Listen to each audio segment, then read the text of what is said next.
Tonight, the bin Laden raid. It was all captured by the commandos' helmet cams. Now investigators are constructing a picture of exactly how it all went down. I'm Katie Couric. Also tonight, a major development in the fight against AIDS. A new study finds early treatment of HIV patients dramatically lowers the chances they'll spread the virus to a sexual partner. Where will the Mississippi floodwaters go next? Engineers in Louisiana are facing a tough decision. And hunting for a job. When you've worn out your shoes, try selling them. I'm a sneakerhead. From CBS News World Headquarters in New York, this is the CBS Evening News with Katie Couric.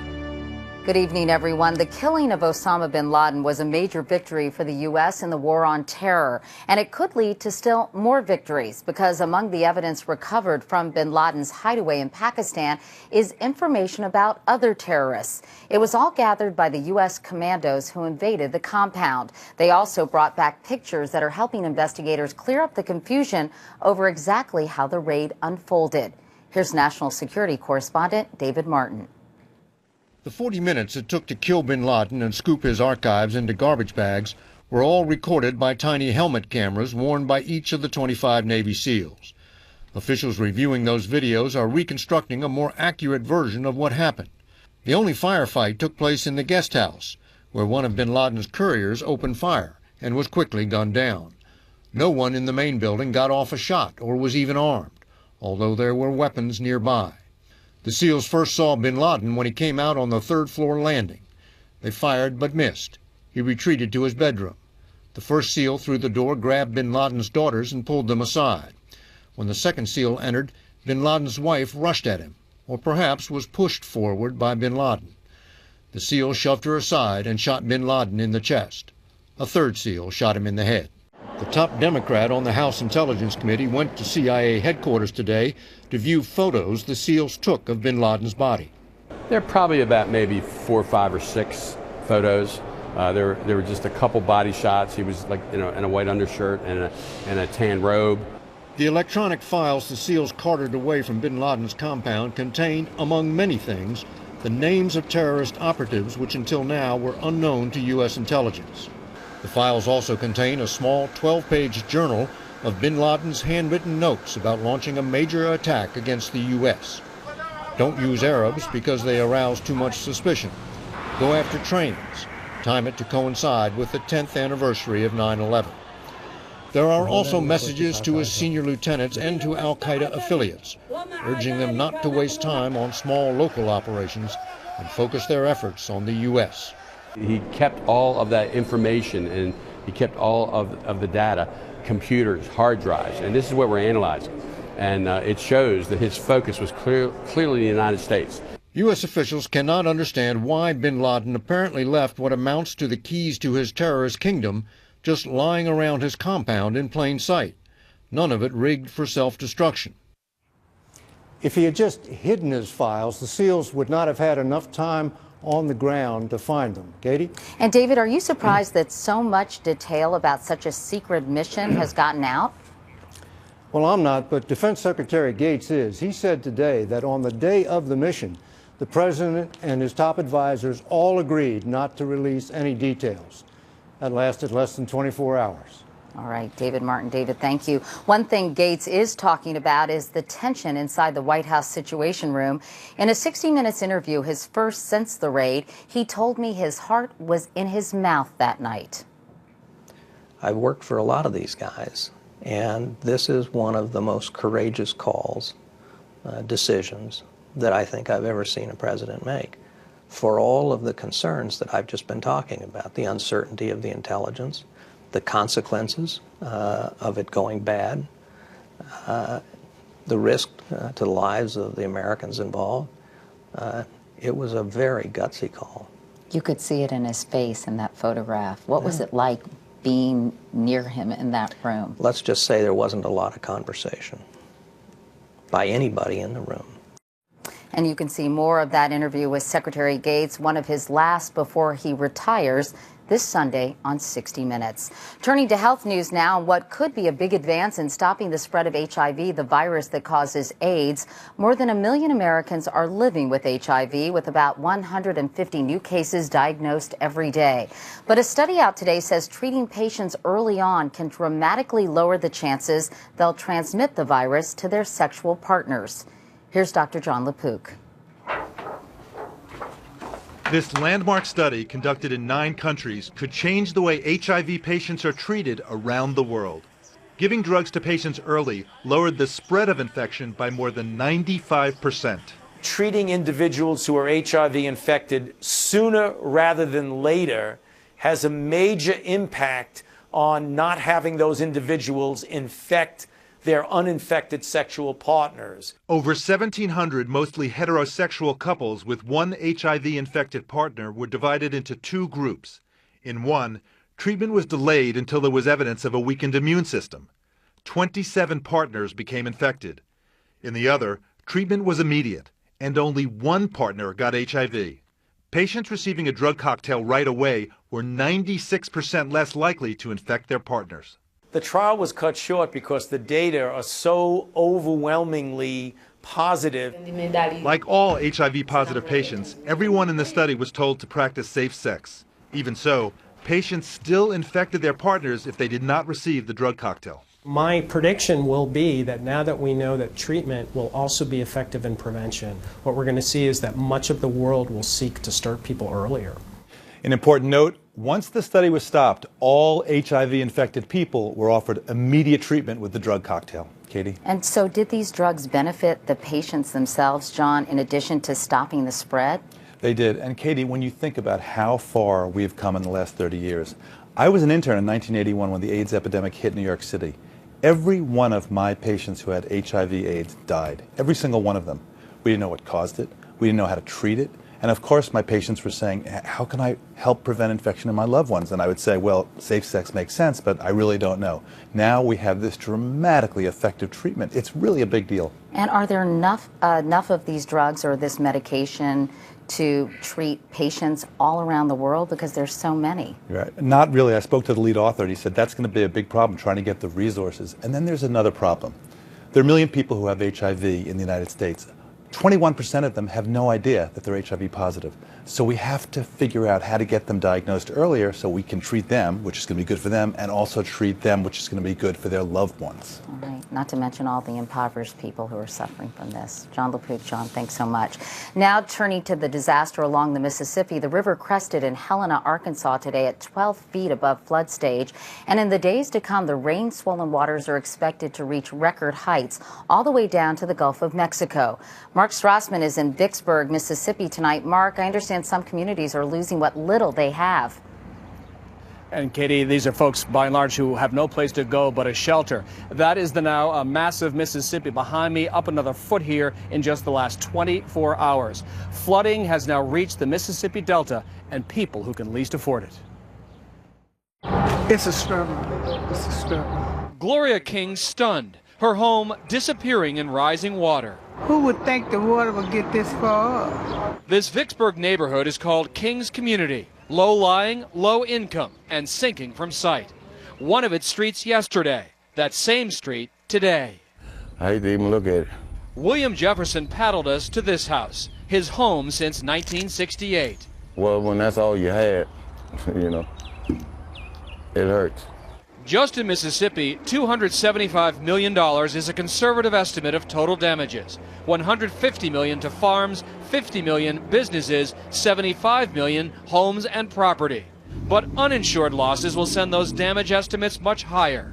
People without flood insurance, like William Jefferson. We're a poor community, but we all come together, we live together, we're going to take care of each other. More than 1/3 of Vicksburg's 24,000 residents live below the poverty line, almost triple the national average. And in this flood, hundreds of them could lose it all. Katie? Mark Strassman. Mark, thanks so much. Downriver, a system of fail-safes is supposed to protect major cities from the threat of flooding. Today, the Army Corps of Engineers opened more of the Bonnie Carey Spillway north of New Orleans, and it's considering doing the same at the Morganza Spillway near Baton Rouge. Dean Reynolds now on how these spillways actually work. In Butte, La Rose, Louisiana, Dwayne Farrell is gathering up what he wants and leaving the rest to the floodwaters about to inundate his home. There's nothing we can do about it, so we'll get our stuff out and hope for the best. His property lies 2 football fields from the Atchafalaya River, where the water is already over its banks and up the trees. Perhaps as early as Saturday, the Army Corps of Engineers will open the spillway at Morganza, an hour's drive away, to relieve pressure from the bulging Mississippi River as it rolls south.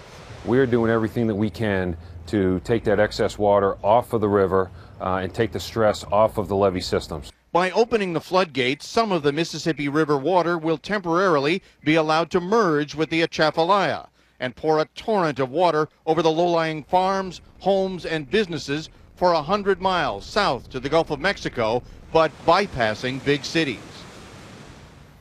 They really had no other choice. By keeping the spillway behind me closed, it would have meant that the Mississippi River would have reached catastrophic heights. The Army Corps said that would have destroyed floodways and levees all the way down to New Orleans. And it would have inundated New Orleans in up to 25 feet of water. Katie? Dean Reynolds. Dean, thank you. We have another vivid example of nature's power. On a stormy night in London last month, the photographer captured an Emirates Airbus A380 en route from Dubai getting hit by lightning. You can see the bolt strike the top of the plane. The jet with 500 people on board landed safely at Heathrow. Planes get hit by lightning all the time, by the way. It's usually not dangerous, just scary. And still ahead here on the CBS Evening News, the economic lesson college students are learning. If no one will hire you, hire yourself. But up next, oil company executives warn Congress, take away our tax breaks and gas prices will go even higher.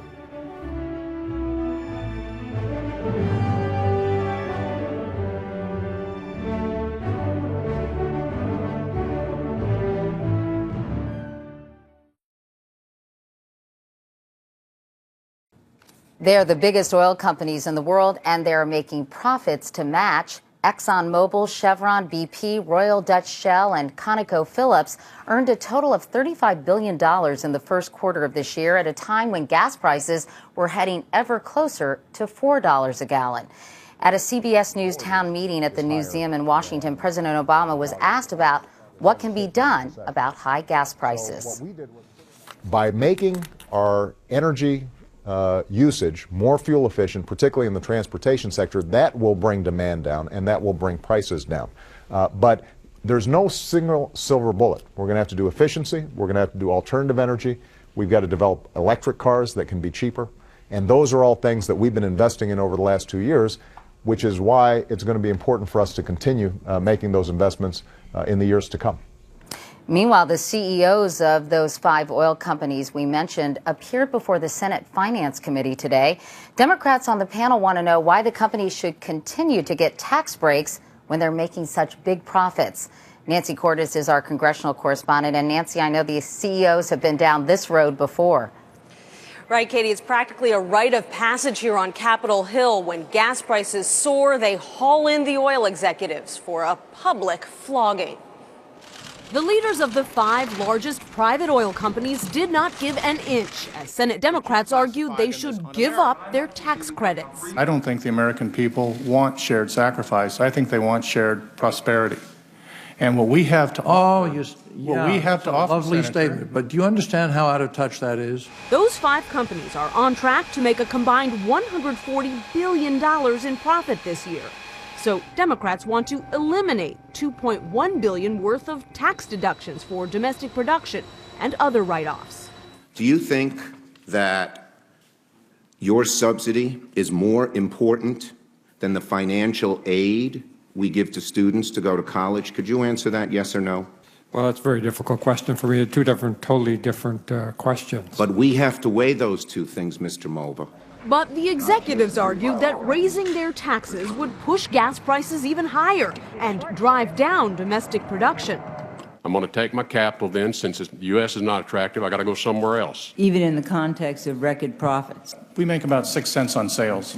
And it's true. Last year, oil producers had a net profit margin of 6 cents per dollar, compared to 16 cents for computer makers and 17 cents for the pharmaceutical industry. We're asking for the same treatment and comparable treatment to other industries, Senator. The top Republican on the committee called the hearing a farce. It is designed to distract their constituents from the simple fact that the Democrats have no energy policy whatsoever. But oil industry analysts say the Republican proposal to expand U.S. production wouldn't bring down prices either. It's a little disingenuous to suggest that we're going to drill our way out of this as well.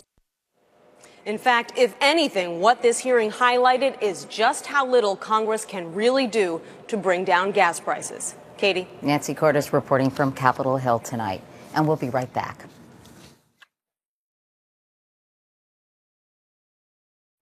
If John Ensign thought that by resigning from the Senate he'd avoid legal trouble, he was mistaken. The Senate Ethics Committee today referred his case to federal prosecutors. Ensign, a Republican from Nevada, is suspected of making false statements to the Federal Election Commission. All of this stems from an affair he had with his campaign treasurer, who's also the wife of his former chief of staff. Here in New York, police say they broke up a homegrown terror plot. 2 men were charged today with planning to blow up a synagogue. The police say the accused were heard on tape complaining that the world treats Muslims, quote, like dogs. One was arrested yesterday just after he allegedly bought guns and a fake hand grenade from an undercover officer. Neither suspect is believed to have any ties to al-Qaeda. Actress Mary Tyler Moore has gone into the hospital to have a tumor near her brain removed. This is more with former co-star Dick Van Dyke on The Rachel Ray Show, taped last week. A spokesperson says doctors had been keeping an eye on the non-cancerous tumor in the lining of her brain and decided it was best to remove it. Mary Tyler Moore is 74. And we want to take a moment now to note the passing of a legendary journalist, Jeff Gralnick. CBS News presents... Jeff began his career in 1959 as a desk assistant on this broadcast. Leading the news tonight is Washington. Anchored then by Douglas Edwards, and would go on to help shepherd network news into the modern age. It's been like this all weekend in Hawaii. Over 4 decades, Jeff reported, wrote, and produced coverage of wars, the space program, and political conventions, and was one of the first producers on 60 Minutes. After a stint as Senator George McGovern's press secretary, Jeff served as executive producer of ABC's World News Tonight and later NBC Nightly News. He earned the respect of all of us in this business who had the privilege to work with him and learn from him. When he died this week of cancer, Jeff Gralnick was 72.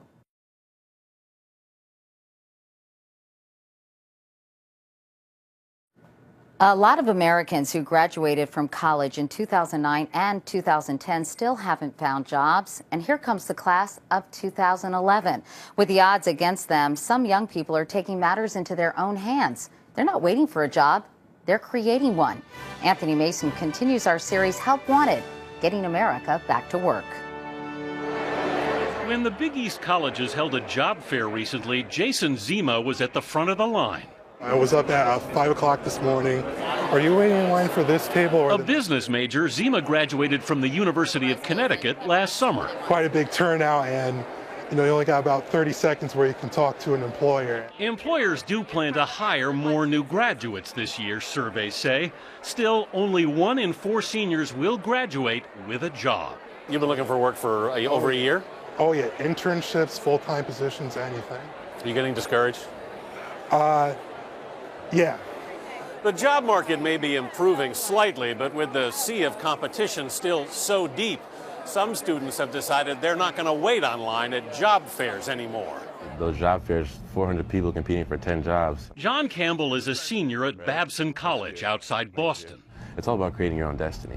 Campbell was just a sophomore when he found a storefront here in Saugus, Massachusetts, and set up shop in the back room. He took the money he'd raised working summer jobs, pooled it with 2 college friends, and together they opened Foot Traffic. You're in the collectible athletic footwear business. I guess you could say that. Yeah. I'm a sneakerhead. Through the store and a website, he's selling limited edition sneakers to high school and college kids. That's good. Colleges report a growing interest in entrepreneurship courses. Right now, you should be focusing on 2 things. 27-year-old Scott Gerber, who started several businesses, Be somebody who is going to think about how am I going to get started? Now teaches seminars to other aspiring entrepreneurs. Entrepreneurship has become a viable career path, whereas it used to be considered a renegade's choice. Christy Tyler is what they call a siderepreneur. Tyler got a job as a paralegal while she was in school. Can you guys kiss again? But she's using that money to start her own photography business. Shooting weddings. Are you looking at my camera? Good. And children. Now I'm booking probably 2 to 3 a weekend. There he is. My ultimate goal is to be a full-time photographer. The risks of entrepreneurship are high. Roughly half of all new businesses fail in the first 5 years. But John Campbell says it's worth it. The security that the job market offered, 20 years ago isn't there. By selling fancy footwear, he's run around the job market and is charting his own path. Take care, man. Looking out, man. Anthony Mason, CBS News, Saugus, Massachusetts. And before we leave you tonight, we want to take a moment to wish our executive producer, Rick Kaplan, the very best. This is his last broadcast at CBS News, and while we could go on, as Rick has told me many times, we're tight on time. So from all of us at CBS News, thank you, Rick. Good night and good luck.